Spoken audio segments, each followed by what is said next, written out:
Neshama Franklin. It was a trailer, but not a trash trailer. It was the district office of a very small school district.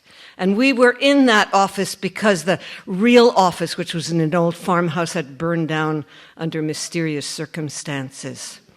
I was the school secretary.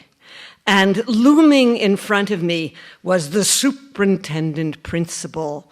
But this was the early 70s. So he had on a leather cowboy hat and a fringed leather jacket. And he had very long legs and faded blue jeans. And he had one of those incredible belt buckles that was kind of right at eye level. But I raised my eyes, and he looked at me, and he cocked his head. And I recognized the cock of the head. I had not seen that for quite a while. I had been married for 12 years. And when his eyes met mine, something ignited between us. And so thus started our affair. Now, it started modestly.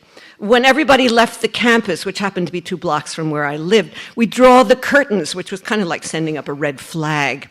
And then we'd haul out the Rainer Ale, what it was doing in the district office, don't ask.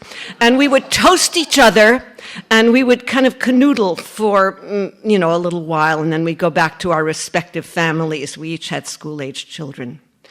And then, of course, it heated up, as these things tend to do. So we took to the woods, because I live in a small town with a lot of woods. But there were, his car and my car on the verge, another red flag.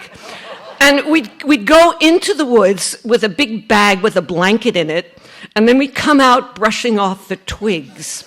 But, it wasn't so shocking in the early 70s, because everybody was doing it.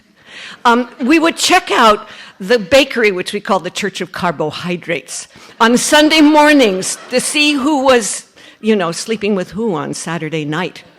And my husband, John, well, he wasn't going to be left out.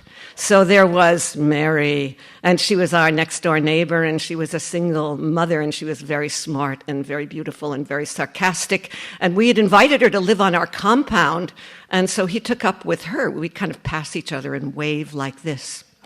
But, this is the way I rationalized it. I said, oh, such joy I'm feeling. And it could do no harm. It's spilling over to John. It's spilling over to my children. They're getting a bouncy, ebullient, juicy mother. I had been a little depressed, you should know. And, I didn't get what was really happening. But John got it. I had actually got a little dangerous because I told the superintendent principal lover, I said, if my husband weren't so vulnerable, I would leave him and go with you. But, John, he wasn't that vulnerable. He was very smart emotionally. And at a certain point, he sat me down on a curb right next to the trailer. I can still feel it under my butt, hard, cold. And he looked me in the eye. He had very beautiful bluish hazel eyes with a golden ring. And he said, Neshama, it has to stop. And I said, yeah, I know. And it did. And it was such a relief. Surreptitiousness doesn't feel good.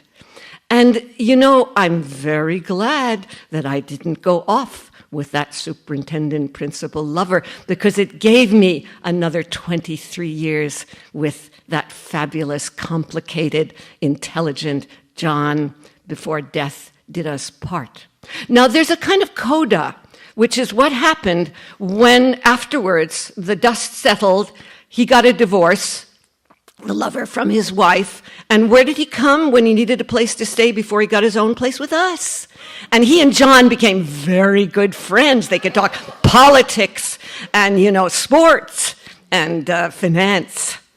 And now, I'm still friends with him and his new family. But it was John who understood that the L's, love and lust and loyalty, you can't braid them together. It's too complicated for a marriage you really believe in. Thank you.